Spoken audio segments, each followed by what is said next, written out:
Mumbai team on the paper ಅಷ್ಟು strong ಇದ್ರು ಕೂಡ ಈ ಸಲ IPL ಅಲ್ಲಿ ಮಿಂಚ್ತಾ ಇಲ್ಲ. ಯಾಕೆ? ಪಾಯಿಂಟ್ಸ್ ಟೇಬಲ್ ಅಲ್ಲಿ 8ನೇ ಪ್ಲೇಸ್ ಅಲ್ಲಿ ಇದ್ದಾರೆ, ಗೆದ್ದಿರೋದು ಒಂದೇ ಮ್ಯಾಚ್. ಇದಕ್ಕೆಲ್ಲ ಕಾರಣ ಏನ್ ಗೊತ್ತಾ? ಅದನ್ನ ತಿಳ್ಕೊಳ್ಳೋಣ. ಅದಕ್ಕೂ ಮುಂಚೆ ಯಾರು ನನ್ನ ಚಾನಲ್ ಸಬ್ಸ್ಕ್ರೈಬ್ ಆಗಿಲ್ಲ, ಪಟ್ ಪಟ್ ಅಂತ ಸಬ್ಸ್ಕ್ರೈಬ್ ಮಾಡಿ. ಹಾಗೆ ಈ ವಿಡಿಯೋ ಇಷ್ಟ ಆದರೆ ಲೈಕ್ ಮಾಡಿ. ಹಾಗೆ ಈ ವಿಡಿಯೋನ ನಿಮ್ಮೆಲ್ಲ ಫ್ರೆಂಡ್ಸ್ ಅಂಡ್ ಫ್ಯಾಮಿಲಿಗೆ ಶೇರ್ ಮಾಡಿ.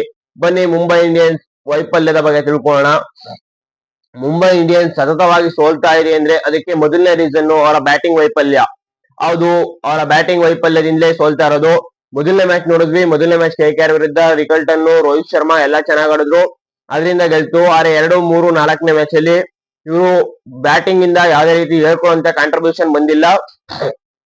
RCB ಮ್ಯಾಚ್ ಅಲ್ಲಿ ನೋಡಿದ್ವಿ, ರುದರ್ಫೋರ್ಡ್ ಅವರು 70+ ರನ್ ನೋಡಿದ್ರು, ಬಟ್ ಅವ್ರ ಜೊತೆಗೆ ಯಾರು ನಿಂತ್ಕೊಳ್ಳಿಲ್ಲ. ಅದರಿಂದ ಮುಂಬೈ ಇಂಡಿಯನ್ಸ್ ಅವರು ಸೋತ್ರು. ಅವರ ಬ್ಯಾಟಿಂಗ್ ವೈಫಲ್ಯ ಗುರು, ಫುಲ್ಲು ಒಳ್ಳೆ ಹಾರ್ಡ್ ಕೋರ್ ಬ್ಯಾಟಿಂಗ್ ಇದೆ, ಬಟ್ ಯಾರು ಕೂಡ ಹೇಳ್ಕೊಳ್ಳೋ ರೀತಿ ಕಾಂಟ್ರಿಬ್ಯೂಷನ್ ಕೊಡ್ತಾ ಇಲ್ಲ. ಅದರಿಂದ ಮುಂಬೈ ಇಂಡಿಯನ್ಸ್ ಟೀಮ್ ಸತತವಾಗಿ ಸೋಲ್ತಾ ಇದೆ. ಇನ್ನು ಎರಡನೇ ರೀಸನ್ ನೋಡಿದ್ರೆ, ಎರಡನೇ ರೀಸನ್ ಏನಪ್ಪಾ ಅಂದ್ರೆ ಮುಂಬೈ ಇಂಡಿಯನ್ಸ್ ಟೀಮ್ ನಲ್ಲಿ ದುಬಾರಿ ಬೌಲಿಂಗ್. ಹೌದು ಗುರು, ಬೂಮ್ರಾಗೂ ಕೂಡ ಕಳೆದ 4 ಮ್ಯಾಚ್ ಅಲ್ಲಿ ಒಂದು ವಿಕೆಟ್ ಸಿಕ್ಕಿಲ್ಲ.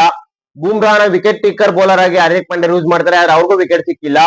ಆಮೇಲೆ ಟ್ರೆಂಟ್ ಬೋಲ್ಟ್ ಅವರು ಪವರ್ ಪ್ಲೇ ವಿಕೆಟ್ ತಕೊಡ್ತಾರೆ ಅಂತಾರೆ, ಆದ್ರೆ ಪವರ್ ಪ್ಲೇ ಅವರು ವಿಕೆಟ್ ತೆಗಿತಾ ಇಲ್ಲ. ಇನ್ನು ದೀಪಕ್ ಚಾರ್ ಅವರು ಕೂಡ ವಿಕೆಟ್ ತೆಗಿತಾ ಇಲ್ಲ ಪವರ್ ಪ್ಲೇಲಿ. ಇವೆರಡು ರೀಸನ್ ಅದು.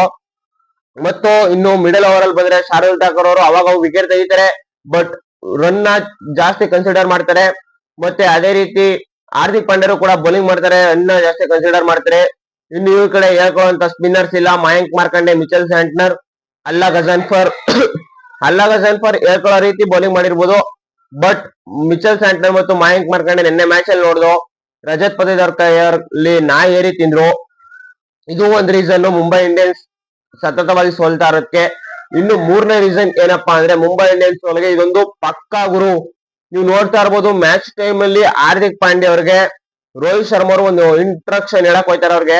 ಆ ಟೈಮ್ ಅಲ್ಲಿ ಹಾರ್ದಿಕ್ ಪಾಂಡ್ಯ ಅವರು ಅದನ್ನ ನಿರಾಕರಿಸ್ತಾರೆ. ಅಂದ್ರೆ ಅಲ್ಲಿ ಕ್ಯಾಪ್ಟನ್ ಹಾರ್ದಿಕ್ ಪಾಂಡ್ಯ ಆಗಿರೋದ್ರಿಂದ ಅವ್ರ ಪ್ಲಾನ್ ಮೂಲಕ ಹೋಗ್ತಾ ಇದಾರೆ, ಅದಕ್ಕೆ ಟೀಮ್ ಅಲ್ಲಿ ಸಪೋರ್ಟ್ ಇಲ್ಲ. ಒಬ್ಬ ಹಾರ್ದಿಕ್ ಪಾಂಡ್ಯ ಕ್ಯಾಪ್ಟನ್ ಆಗಿರೋದ್ರಿಂದ ಅವ್ರಿಗೆ ಅವ್ರ ಡಿಸಿಷನ್ ಓನ್ ಆಗಿ ತಗೊಳಕ್ಕೆ ಆಗ್ತಾ ಇಲ್ಲ ಮುಂಬೈ ಇಂಡಿಯನ್ಸ್ ಟೀಮ್ ಅಲ್ಲಿ. ಅದು ಕೂಡ ಒಂದು ಬ್ಯಾಡ್ ನ್ಯೂಸ್ ಮುಂಬೈ ಇಂಡಿಯನ್ಸ್ ಟೀಮ್ಗೆ. ಈ ಎಲ್ಲಾ ರೀಸನ್ ಗಳಿಂದ ಮುಂಬೈ ಇಂಡಿಯನ್ಸ್ ಟೀಮ್ ಸೋಲ್ತಾ ಇದೆ.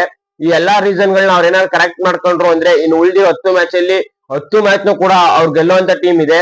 ಇದಾಗಿತ್ತು ಇವತ್ತಿನ ವಿಡಿಯೋ. ವಿಡಿಯೋ ಇಷ್ಟ ಲೈಕ್ ಮಾಡಿ, ಹಾಗೆ ವಿಡಿಯೋನ ನಿಮ್ಮೆಲ್ಲಾ ಫ್ರೆಂಡ್ಸ್ ಅಂಡ್ ಫ್ಯಾಮಿಲಿಗೆ ಶೇರ್ ಮಾಡಿ. Thank you guys.